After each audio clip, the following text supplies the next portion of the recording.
Surrounded by grassy emerald-colored mountains near Coronado National Memorial Park, you can't help but marvel at the view that envelops the Coronado Cave Trail.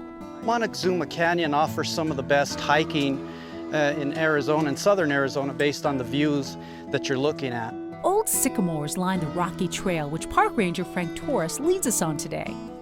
My makeup artist Julie Koth came along for the hike. However, she wasn't exactly prepared to go up and down the 1.5-mile trail leading to Coronado Cave. All right, Ranger Frank, Julie and I are getting a little tired here. I know we have hiked 3/4 of a mile. When are we going to get here? Coronado Cave is right around the corner here.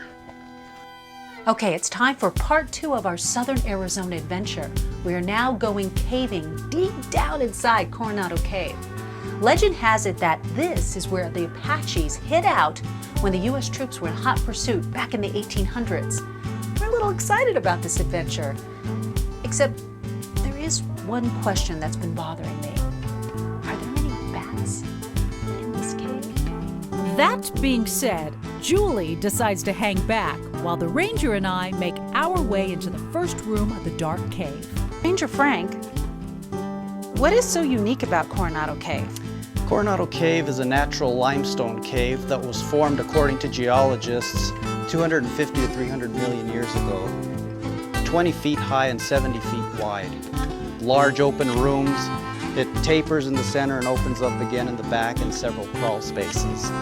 Coronado Cave extends 600 feet to the back, and year-round it stays at a cool, comfortable 67 degrees. How was this cave formed? Arizona at one time was buried by a shallow sea of water. Water began to seep through the ceilings here and has slowly begun to make up the formation of the cave. And the really neat thing about this cave is that it's got such interesting open areas. Then you get to some really shallow crawl spots, and then you get into another big open areas they refer to as big rooms. Though the cave is smaller than, say, Kartchner Caverns, it still inspires wonder with its stalactite and stalagmite formations. This Coronado Cave is more of a dry cave as opposed to a living cave. There are few damp spots, some small formations that are forming. However, for the most part, it's relatively dry. Ranger Frank, this is clearly a different part of the cave. How would you describe this passage right here? Well, this is where the cave narrows and it tapers. As you can see, it's kind of leaning over the top here. Really, really neat location.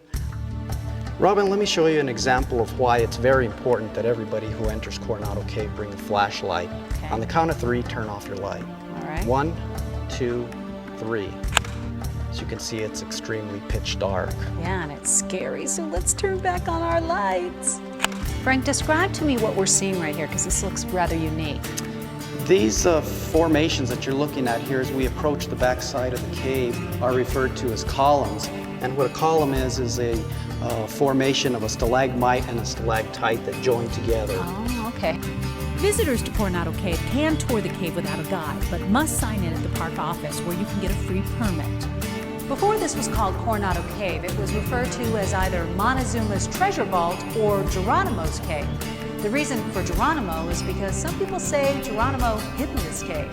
Must have been a pretty good hiding place because no one found Geronimo, at least not here.